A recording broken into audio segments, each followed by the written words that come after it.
The wind arrived before the light, a cool, salt-heavy thread that combed the grasses and set the lichen to a faint, whispering rasp along the stones.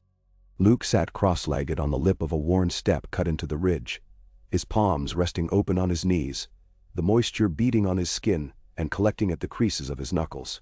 It was a posture his body had memorized, even when his mind wandered, an old ritual that once meant readiness, and now meant listening. Below him the sea flexed and exhaled, its in-and-out breath spending itself on basalt teeth where foam leapt and fell back like dissipating ghosts. Porgs, fat and shameless, bobbed on swells that rose lazily toward the kelp-stained coves, their cries like squeaks of an old hinge. Farther along the terraces, one of the lanai caretakers clacked stones together in a rhythm that meant displeasure about something broken and unfixable, which on this island could be a potsherd or the entire galaxy. Time held a weight here that was not measured by chronometers. Luke drew his breath in to the bottom of his lungs and let it unspool out again. His eyelids were lowered enough that the world blurred and color dissolved into gradients of cool blue and pearl gray. He tasted salt. The old ache stirred, the one that nested under the sternum and never left. He did not push it away. He had tried to push so many things away. The wind thinned, and in that thinning he could hear the minute friction of cloth on stone, the creak of damp fibers, the small engine of his own heart. He rose, not because he had decided to, but because the day was rising and the island made its demands. The path from the ridge to the low hive of huts was long enough to accommodate regret and short enough to force him to carry it. He kept his weight in the arches of his feet, a habit from years of landing on things that tried to throw him. At the huts, he leaned in at the threshold of his own cell, the air inside smelling of old warmth and the faint moss scent of things that had grown here long before the first stone was stacked upon another. The things he had brought with him, a cup, a battered grater, the bookcase he had cobbled together from salt-smooth driftwood, looked back at him like artifacts from another life. He took down a bundle of dried sea greens, tore off a strip, chewed. The bitterness steadied him. The texts waited in the library tower, their weight, the particular weight of vellum and memory. The doorstone shrugged open when he pushed, and the musk of old ink rolled out with the smell of wet stone. He relit the dish of oil, coaxing the wick until the light found its steady edge, and held it near a page. The script was cramped, the hand of a scribe who had been hungry for every line, for every idea that could be pressed into the flesh of an animal and thus endure. He traced a line with a finger, not touching the ink but hovering half a thumb's breadth above. The force moved there too, but it was quiet and latched in place, as if the letters had learned to be a reservoir for it. He read until the letters stopped being symbols and became the passage of thought, and then read beyond that until the thought emptied and left only a sensation like cool water moving over rock, polishing what it must. It was not the old hunger, it was not ambition, and it was not the naive confidence of the boy who had once looked at twin suns and mistaken their fire for permission. It was something else, something almost too small to name. He put out the flame, but the script remained behind his eyelids for a while, twisting through his mind like the spiral laid in the floor of the mosaic in the meditation hall. He went there as the morning grew its color. The mosaic was at the center of a round chamber whose stones had settled into themselves 1,000 times in 1,000 storms. At first glance it was simple, a figure in balance, light and shadow held in an old truce, lines radiating outward like ripples from a thrown pebble. He had stood on it many mornings and nights, a still point around which poured quarrels and the caretaker's grumblings spun. He had looked at it until it meant nothing and everything. Today he stood just outside the spiral and looked at the places where the grouting had been replaced, at the hairline fractures the caretakers had repaired with resin, at the way the spiral narrowed toward the center, and then broke into a flurry of tiny tesserae that looked less like geometry and more like stars. Wind folded through the chamber and departed. Luke stepped onto the spiral as if stepping onto a current.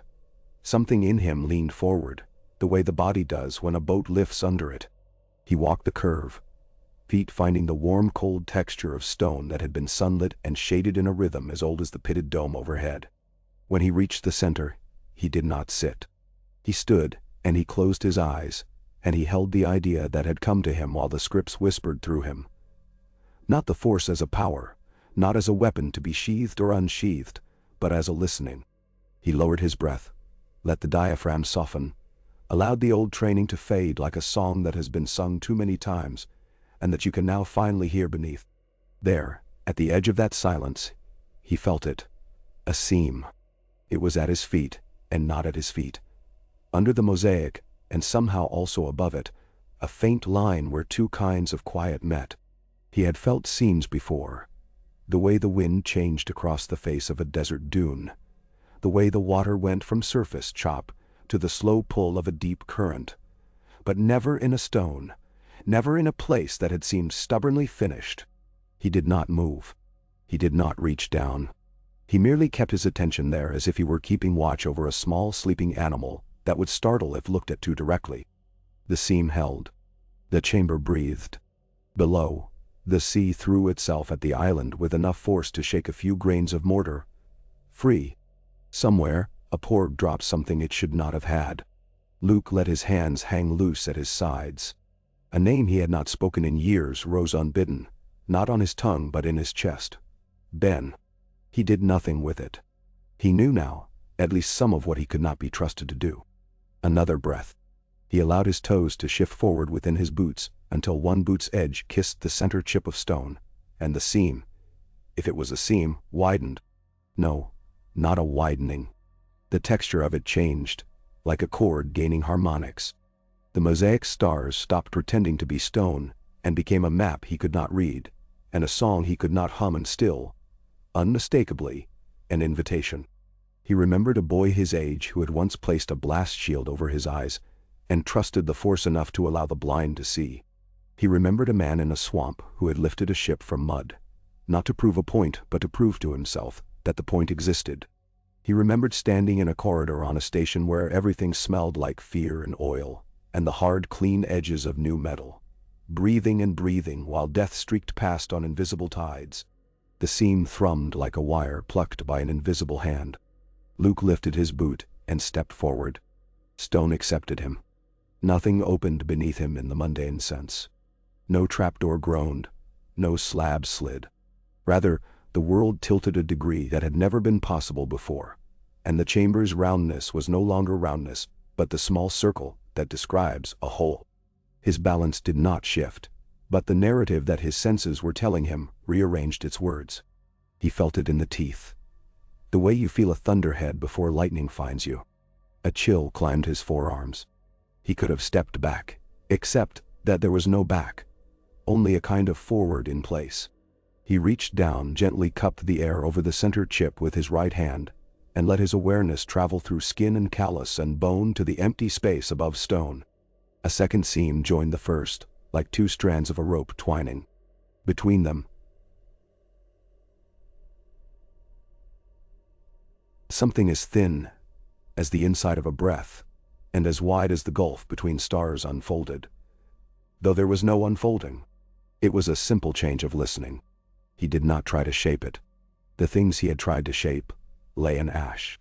In the dimness behind his eyelids, the mosaic's tiny stars bloomed and receded. The soles of his feet knew stone, but under that knowing something else moved. And for a wild moment, he thought of the mirror cave below the cliff, where he had once demanded answers and been given himself in a chain of infinite selves. This was not that. This did not answer. It received. He let his hand hover, and whatever had waited inside the seam met his palm with the lightest possible pressure. Not contact, but recognition. The way the first drops of rain recognized the ground they were always meant to touch. A soft hiss of fabric behind him made him open his eyes. The Lanai elder stood in the doorway, her face a map of wind and patience. In her hands she held the small broom she carried everywhere, like a staff cut in half. She looked at him, then down at the mosaic center, then at his hand poised above what looked like nothing. She did not step forward. She did not scold. She lifted her chin a fraction as if to say, "You are in a room we have kept ready for so long. We forgot what ready meant." Then she turned and went, her bare heels whispering on stone. Luke exhaled. The seam widened, No, he corrected himself again, it sang. A tone too low to be a sound and too clear to be a feeling resonated through him, aligning elements that had gone to war within him for years. He closed his fingers. The tone did not fade, but it moved through the ladder of something that felt like time, and felt nothing like time. For a moment he was a boy in a white desert, watching a sky boil in sunset. For a moment he was a man on a forest moon, holding a helmet that did not fit his head, and wondering if helmets had ever fit any head that had worn one for the right reasons. For a moment he was a teacher in a new stone temple, on a world whose name had seemed to promise renewal the way spring promises crops. And in that image, smoke rose from beams he himself had placed. He did not pull away. He allowed the smoke to sting his old eyes, and he did not turn it into a story about anyone else. The chamber's dome darkened, not from cloud, but from the absence of the idea of a dome. Stars returned to their private business. Luke lowered his hand. He left the hall, as he had entered it, by walking. Outside, day had lit the grass to a pale green that was nearly silver. Midges swirled in little storms. The sea had climbed a hand's breadth along the black rocks, and the spindrift carried an edge, as if it had been sharpened. He stood on the threshold long enough for his boots to drink some of the wet. Then he went down to the western cliffs where the tide caves hollowed out the island's flank. There was a cave there he did not enter, not any more, not when he could help it, not on days when his balance felt too, even to risk leaning too far into any one thing. He passed it by, ignoring the urge to look into its throat, to set his eyes to the long shallow pool, and watch his face multiply until it ceased to be a face. He descended instead to a lower bench where the caretakers kept their nets. The Lanai elder from the Mosaic Hall had already forgotten him, or had remembered him in the precise way their people did. She shook seaweed out of a weave and grunted to show she saw him. He nodded, and when she pretended not to see that, he smiled in a way that did not ask for response. This too was a training. The seam would not let him be. It hummed at the bottom of every sound.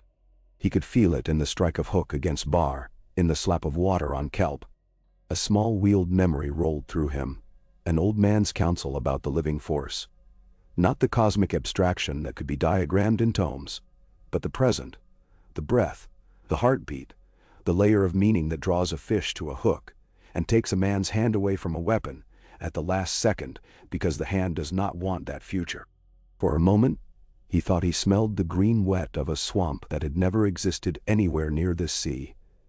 For a moment, he heard a chuckle that knew more than it said. Qui-Gon, he thought. And even in the privacy of his skull, the naming felt like knocking on a door and hearing deep within. A chair being pushed back. He found work to do. He carried the nets. He patched with tar. He stacked stones along an apron of rock to give the caretaker women a windbreak for drying cords. The rhythm did not silence the seam. It filtered it, so that when he stopped, when he was half a man's height above the waterline and breathing more from work than from thought, the hum sharpened so suddenly that he reached for the rock face to steady himself. When he let his fingers curl along the edge of a crevice, the rock ledge answered with a small, surprising coolness, as if the sea had just set it down there. And then he saw it, not with his eyes so much as with the part of him that saw when his eyes lied. Not a seam this time, but the suggestion of an opening in the strata where no opening had been 5 tides ago. It was narrow, a slit where 2 black plates of stone leaned into one another and pretended they were one, the darkness so tight it looked solid. But as he leaned closer, and he did this slowly, the way you study a living thing, the darkness resolved into space, thin but present, and the spray that the wind whisked over the ledge did not touch it. The drops splayed and moved around that absence as if it were a shape, rather than a lack. He did not force his hand into it.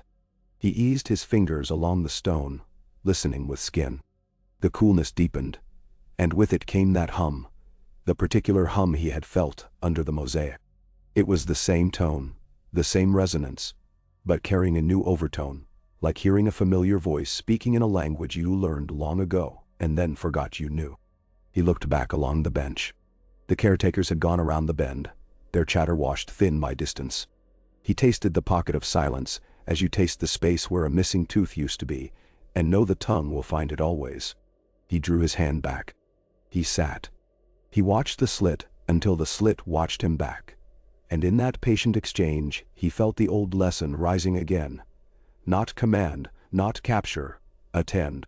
The next day he returned with a lantern and set it on a flat place. But he did not light it. He let the morning blue warm to daylight. When the sea fell, the slit widened, again not in the ordinary sense.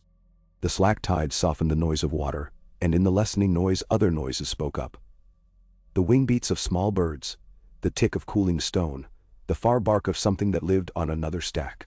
Luke leaned forward and breathed into the slit once, a thin breath like a player's note into a flute before a song, and the darkness changed itself from simple absence to something that had dimension, something you could put your hands around if you did not use your hands.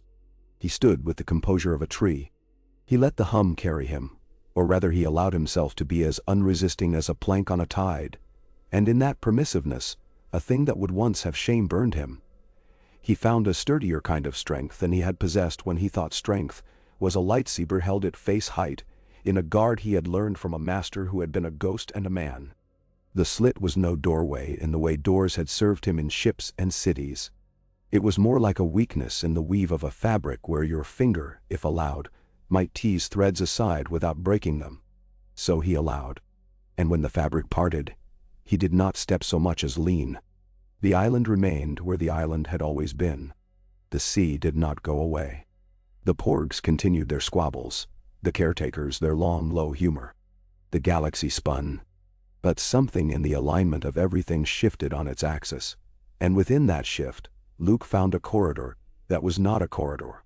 The way a memory is not a place, and yet contains a map with edges that feel solid when you run your hand along them.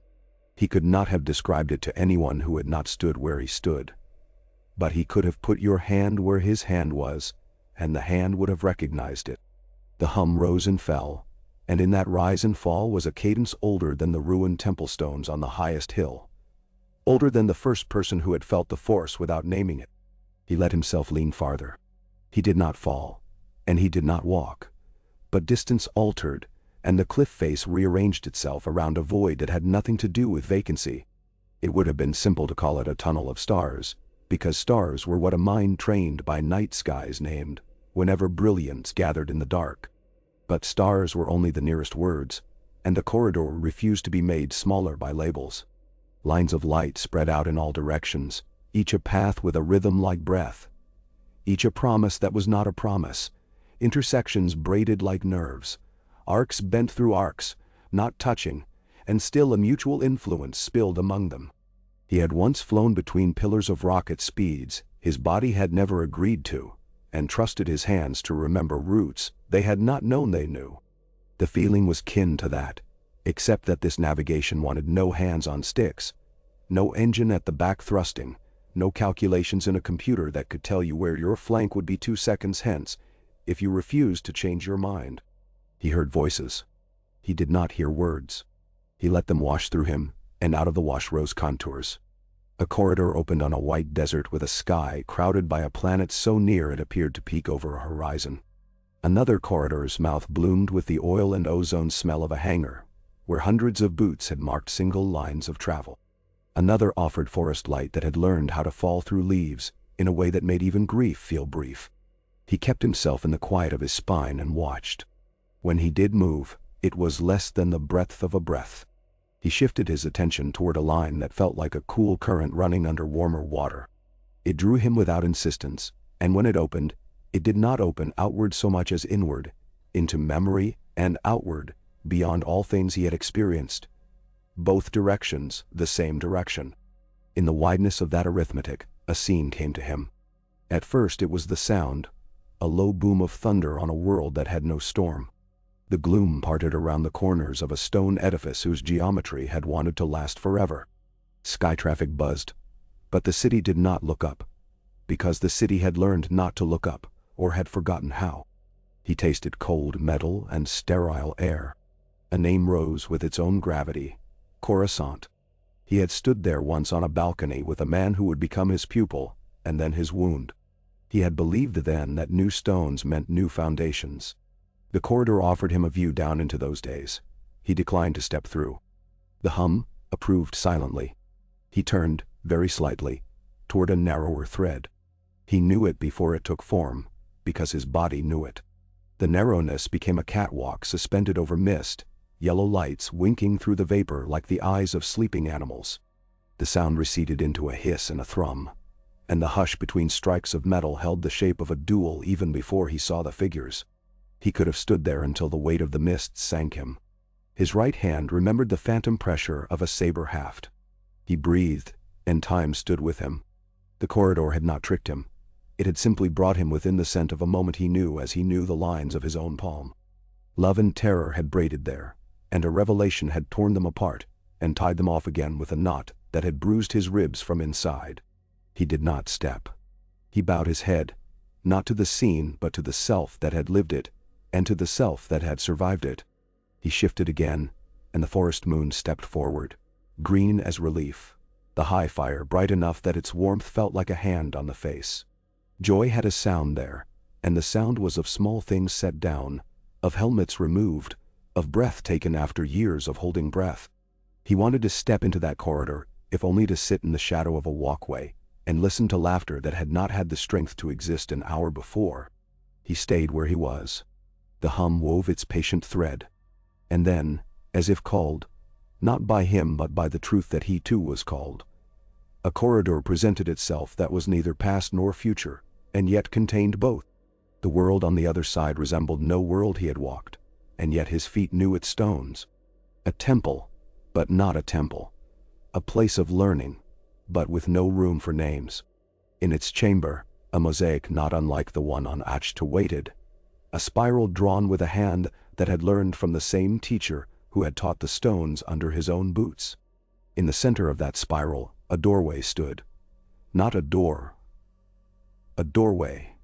A frame that held the idea of passage very gently. In that frame moved. Not a figure at first, but a curve of motion. A living arc that could have been a cloak's hem or the blade of a thought swung swiftly. She stepped through. White, where once there had been color. The lines of her face belonged to someone who had built and unbuilt herself more than once. Not old, not young. Simply she had arrived at the moment where the inside of her matched the outside. The corridor around Luke held its breath and let him hear hers. Ahsoka, said the part of him that had known her by rumor and by the shape of stories that persisted when their tellers were gone. She did not look at him. She looked at the doorway she had used, the way someone looks at the path they have just taken, not to doubt it, but because you regard the tools that carry you. Then, as if the corridor had brushed her sleeve, she did look, not with surprise, but with recognition. Not of him, specifically, and yet of him. She bowed her head as a peer might to another who had chosen to grow quiet, rather than loud. He did not speak. The rules here were not the rules he had lived under. Words would not serve as they ordinarily did. But the hum altered, and in that alteration the meaning of restraint unfolded, and was not restraint at all. Only discernment. He inclined his head at an angle that acknowledged the same thing her bow had acknowledged, not authority, not rank, but service to something that had never needed either. She did not step into him or toward him. She walked across the frame of another waiting doorway. The lines of light around her moved to admit her. The corridor gave nothing up and asked nothing more. It would have been simple to think himself ready then. He was not. He remained at the seam for what might have been an hour, or might have been a day measured not by the island's sun, but by the number of times he allowed a corridor to open and did not go. It was a discipline, and it changed him with each refusal. He saw a desert at night, where scavengers moved like constellations reconfigured as people. He watched a boy in a moisture farm's shadow run a hand over a greased repulsor and find wonder in the way machines obey gravities they cannot see. He watched his sister stand in a small room full of maps and decide, and decide, and decide, and decide, and decide again. He saw the eaves of a stone academy shed rain, and beneath them, he saw a child with hair dark as burned alder stare into a bucket of water, until the water stared back and called itself the future. He saw flame, but did not smell it this time. The corridors here were kind. He saw blue eyes in a mask that he had loved as he had feared it. The mask bent into something like remorse, and then the corridor softened into darkness, because the corridor would not be used to reopen what had been closed at the last possible moment by an act that had surprised even the man who had made it. Every time he withheld his step, the hum in him changed, and in that change, he could feel the old edges of himself soften, the armature of his certainty flexing with a grace it had not possessed when he had thought mastery lay in the solidity of answers. He let those edges soften. The island's wind could now pass through him in ways that made him more real, not less.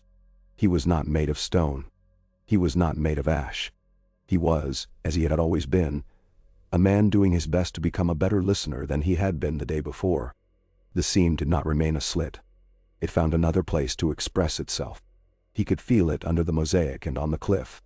He could feel it in the groan of sodden timbers in the caretaker's racks and the tiny protests of a poured nest when a chick's weight made it lurch. He could feel it in his own sleep, where the old chase dreams gave way to walking along paths that did not branch so much as broaden. He kept to his habits because habits could be instruments of attention when they were not hiding places.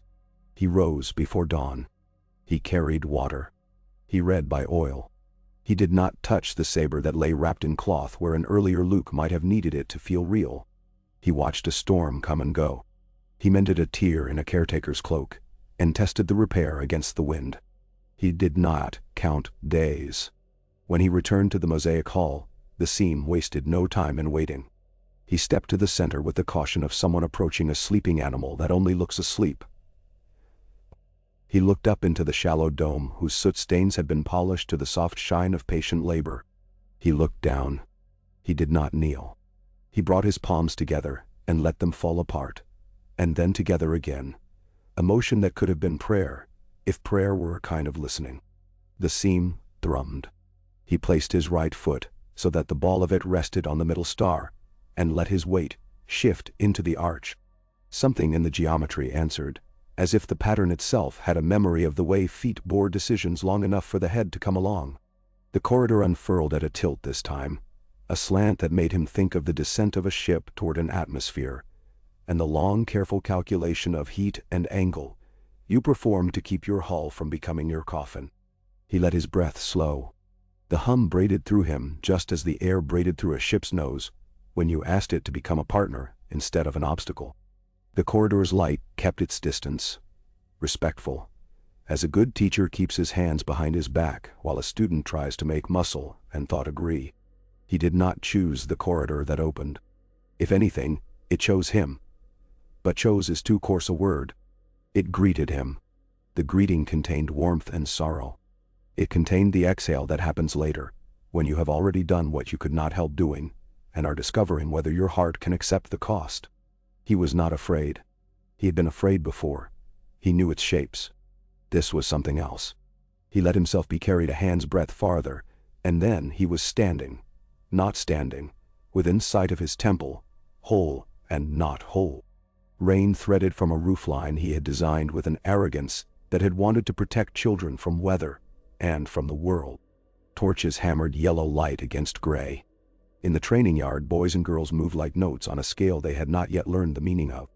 Beyond the yard, a figure stood still long enough to not be a figure but a place, and then the place moved like a thought breaking. He knew the way those shoulders sloped forward when unobserved. He knew the exact way that hand, the left, would cradle a training blade when it had not decided yet whether gentleness could be a weapon. The corridor carried no sound now. It gave him sight and withheld the cry the air had made when the past originally tore. He stood in the seam, and in his refusal to step and learned that these two things could live together without killing each other. Ben turned. In the corridor's mercy, there was no surprise in the eyes, no accusation, no plea. There was only the face of a boy who regarded his teacher and saw a man. A line ran between them, the line that had been strung taut like a bow, the line that had sung and snapped and cut both hands that had drawn it. Luke did not reach. He did not imagine reaching. His hands did not twitch. The hum held him where the present was, which is the deepest place there is. If time can be described as weather, then the present was a column of still air that rose from the ground to the top of the sky and kept the winds at a precise, respectful distance. He bowed his head, very slightly, and in the corridor's given silence the bow said what his old, hurried words had never achieved. I am sorry, and I am listening, and I am still here. The corridor did what the Force always does when you have not asked it for a trick. It took the bow and made it part of the pattern. Ben's face did not alter. The yard did not burn. The roof did not cave. This was not a change wrought upon what had been. It was an acknowledgement that the present can carry past and future without needing to pretend it is either. When the corridor softened, he stood once more above the mosaic. He did not know how long he had been gone, because he had not been gone. He felt neither weak nor exalted. He felt as if he had spent an hour leaning his shoulder against a heavy door so that someone else could pass through, and the heaviness had abated not because the door had opened, but because the one inside had found another way out. He stood there feeling the ache in his shoulder, and understanding that it was exactly the ache he could bear. He went down to the cliff. The caretakers were arguing about fish heads. The porgs had arranged themselves into a line that served no purpose, and then, having found their purpose, disbanded in a clatter of soft complaints. The slit in the stone had returned to being a seam too subtle for any eye that had not learned its music. He sat and listened to that music, because the music had asked nothing of him and given him everything. On a fog-silvered evening, he lit his lantern, and for the first time since the slit had admitted him, carried light into the seam. He did not need it. He did it to discover what light did there. The lantern's flame did not smoke, and its reflection did not double itself on slick stone. It shone in a way that made him aware of how rarely he had allowed light to be simply light. He set it on the ledge and leaned into the seam with that glow on his back, a reminder not that he could always find his way out, but that he did not need to choose between light and dark while he studied the patterns that made both possible. The corridor accepted the lantern. It accepted the old scars on his hands and the pale crescent on his forearm where a practice blade had once argued with bone. It accepted his sadness and his relief that the sadness still existed, because without it there would be only numbness, and numbness pretends at peace while it prepares for war. It offered him another view, and because he had learned to let the corridor choose or greet, or simply be available, he did not feel played. He felt included. A hall appeared, far too large to be housed in any structure made by hands, and yet every stone in it had been laid by hands. At its center, a floor of glass or ice, or some idea of clarity thinner than any blade reflected a sky he could not see. Lines arced, intersected, sang. He felt his own line within it, and he felt the way his line had tugged others and been tugged. And he felt gratitude rise in him for teachers and adversaries alike, because in this hall, those roles were cousins at best. He smelled the dust that falls from old books when you open them, and the scent of leather that has not yet decided to crack. He thought, not without humor, that he was standing inside a library that had taken vows of silence. He became aware of a second presence there, to his left, not in front of him. He turned in the way the corridor had taught him to turn, little, gently, without giving up the center. The presence looked at him as if it had been there long enough to see him come and go often. He did not know the man. He knew that the man had once been a student who had stood on the brink of being everything, and chosen a path that took him away from himself, and then brought him back in a manner no pathway should be forced to require. He knew, because the corridor allowed the soul to be seen the way a face is seen, that this man had loved him, and had failed him, and had in failing him, made it possible for him to learn the nature of love beyond mastery. The word Father passed through him like air low to the ground at dawn. The man nodded once. Slowly, with a respect that had not been available to them when they lived on either side of a question that could not be answered by winning. Luke lifted his palm. He did not stretch it forward. He moved it to a place between them where the hum rose just enough to let both hands feel their separate heat. He had thought this moment would break him, years ago. He had thought it required a shouting, and a falling and a redemption that could be tallied and filed. Now he discovered that the moment fit him as quiet fits a man who has been making noise for too long. They stood like that, in a hall that did not exist, and was more real than the stone under his boots. Then the corridor returned him to itself and he let it. He walked back to his hut through a weather that had decided to be rain in a single clean gesture. Drops beaded along the edge of his hood and then fell, one by one, each as precise as a breath taken on purpose. He made tea, because making tea was what a person did when the world had allowed him to see that it extended beyond the rim of his patience and his expectation. He warmed his hands on the cup. He watched the steam perform the same miracle every steam performs. It rose and became not steam, and then water again, when it met the thatch, and the thatch made a small, soft sound. He smiled once. Small. In the night, he woke without fear. The seam had woven itself through his sleep and tied two pieces of him together that had not agreed to touch for years. He lay on his back and felt the weight of a blanket where before he had chosen the rough discipline of cold. Discipline had not left him. It had gone where it belonged, from a weapon into a tool. He closed his eyes, and in the dark behind them the corridor did not open, because it did not need to. He slept again when he wanted to. On a morning after days of such mornings, he climbed to the highest tooth of the island, and stood where the wind forgot how to be anything other than itself. The sea lay in sheets of hammered metal, then in silk, then in glass, depending on which way his eyes moved. He had stopped wishing that the weather would conform to his mood. He had stopped assigning moods to the weather. The sky held some distant thunder, an old thunder, the kind that shakes the light apart into colors long before it arrives as a sound in your chest. He felt the seam in the mosaic hall, and the seam in the cliff, and the seam in him, and all three were the same seam, and none required naming. He heard an engine then, far off, traced thin in the deep blue, like a pin drawn across a map. He did not look up quickly. He lifted his chin and found the shape of a ship where the shape would be expected to be, and he watched its thin white scratch in the sky grow a little thicker. He allowed himself neither hope nor dread. He allowed curiosity, and curiosity was a kindness he had not often granted himself. Whoever was coming, was coming. The island had room for them. He turned and set his feet to the steps down, knees soft, breath easy, hands loose. He knew the way to the mosaic hall. He knew the way to the seam. He knew that sometimes paths cross because they must, and sometimes because the wind, which owes no allegiance, has chosen to be kind. That afternoon he returned to the seam in the cliff, lantern unlit, and leaned in until the hum came up under his tongue. He carried no saber. He carried a bowl. He had brought it because the caretakers had asked him to fill it with small shells for a blessing they performed without explaining and without needing to explain. He tilted the bowl so that the seam's breath passed over it, and for an instant the bowl felt heavier, as if the air had left a thumbprint inside it. He smiled at that too, because the old superstition that air has weight had found itself justified, in a way no academy would ever register. In the corridor he did not walk. He allowed a path to lay itself along his attention like a ribbon the wind had found, and then given back. He found himself standing near a place where vines hung like curtains, and beyond them light moved in a rhythm he recognized as fire.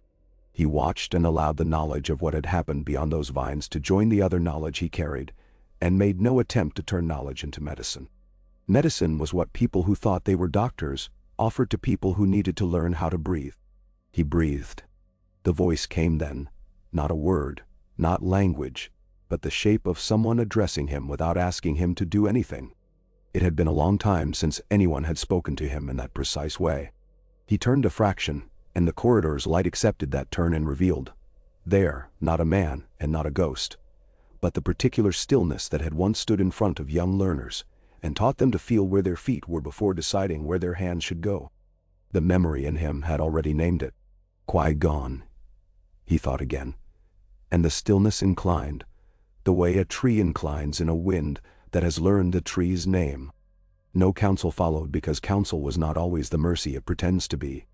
The corridor vibrated with the presence of someone who had once decided, again and again, that living in the moment was not an excuse to abandon consequence, and that listening was the first discipline and the last. Luke let that presence be with him. He allowed himself to be ashamed that he had not learned this earlier, and then he set the shame down like a tool returned to its place after a job done badly and redone better.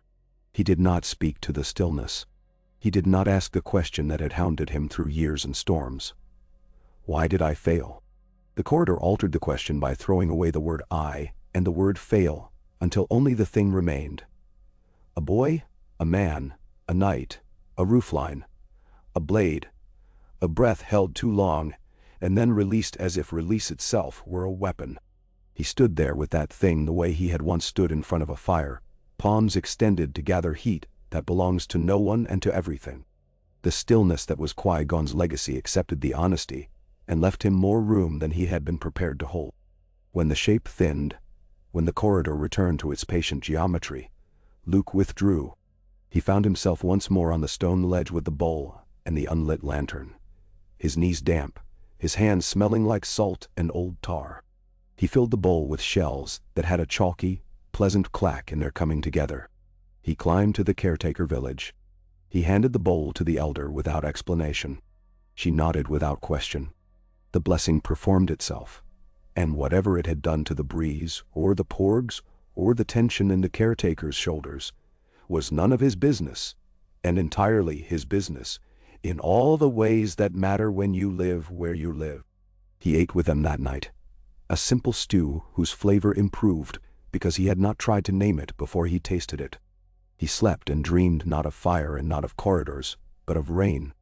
In the dream he was an old man walking through rain that rose from the ground in columns and fell back in ribbons, and he was neither wet nor dry, and the ground under his feet was both stone and something that remembered stone. He woke with the taste of it on his tongue, and for a few seconds he did not know where he was. Then the hut returned around him, and he smiled at the ceiling, because sometimes not knowing where you are is where you are meant to be. Days passed and did not pass. The ship's streak that he had seen grew into more than a streak. He heard it again, then closer, then not at all, and then again like a promise kept by someone who had had to cross more than water to keep it. He did not rush to meet it. He mended a net. He carried a bundle of driftwood up to the library tower and stacked it in a way that would please the old habit in him that liked order, when order meant readiness rather than control. He walked to the mosaic hall once and felt the seam open under his foot like a held breath let go of gently, and he nodded to it as one nods to a neighbor across a lane. He descended to the seam in the cliff and found it sleeping in a new way, not absent but resting. He let it sleep. In the afternoon he climbed to the ridge. He stood with the sea in his ears. He had not picked up the saber he had left wrapped. He had not sworn off swords. He had laid one thing beside another and learned to see both. He looked toward the horizon and saw what any person with eyes would see. A shape where shapes do not usually exist. A motion that is not wave or wind. He watched the ship lower itself with care that might have been training or respect, or both. He felt the seam in him answer with a steadiness that he had once mistaken for apathy. He breathed many times. Feet on stone. A figure climbing. The porch of sky above and the old smell of the island below combined in a way that made a simple moment feel large enough to contain a future. He did not go to the mosaic hall. He did not go to the seam. He went to meet the person the wind was carrying to him. He saw her before she saw him. He saw the way she placed her feet, the way her shoulders held their questions, and her jaw held its courage. He saw the shadow of a staff, or a saber, or a principle running through her spine. He saw the honest fatigue of someone who has carried a story up too many steps without knowing whether anyone would be waiting at the top to hear the ending. He allowed himself the smallest smile, because he had been trainee and knight and master and exile, and in none of those roles had he learned so much as he had learned in the last weeks of being a man on an island with a seam.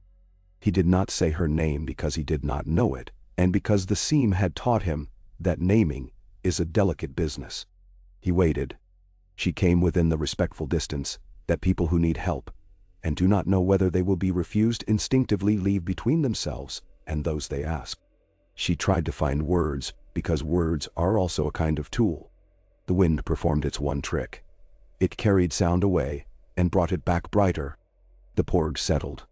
The caretakers watched from a polite angle, their eyes as old as reefs. The sky lowered itself until it seemed the island had been concealed inside the bowl of a hand. Luke breathed. The seam hummed. Somewhere, impossibly close and impossibly distant, a corridor knew two lines were about to braid, not because the braiding would fix what had been frayed, but because the pattern is the pattern, and those who serve it do not need to pretend they are the pattern itself. He lifted a hand, palm outward, not to stop her, not to ward anything, but in the quiet, ancient gesture that means, "I am here." She stopped, because that gesture contains another within it. "I am listening." The wind went about its business. The sea knocked at the rock's door, and the rock answered, as it has always answered, by not moving and thereby allowing the wave to keep its appointment with foam. She spoke at last, and the words came the way words do when they have been practiced on the walk-up, and then forgotten in the moment, because the person you are speaking to is not an idea, but a person. She said what she had to say. He heard it. He let it rest inside him alongside the hum and the memory of corridors that show you that every moment is a door you can learn to pass through, without a weapon in your hand. When she had finished, he did not answer with a story about his past. He did not answer with a dismissal of hers. He answered with an invitation to the mosaic hall, to the scene he would show her and not show her, because this too was a teaching, that being shown a thing is not the same as learning it, and that learning is not the same as using, and that using is not the point when the point is service. They walked, and their steps matched without effort. Down the steps the sea sent up another breath, and the island, not asleep and not awake, turned its ear and listened, because listening, Luke had learned at last, is how the living take their place among all the things that never die.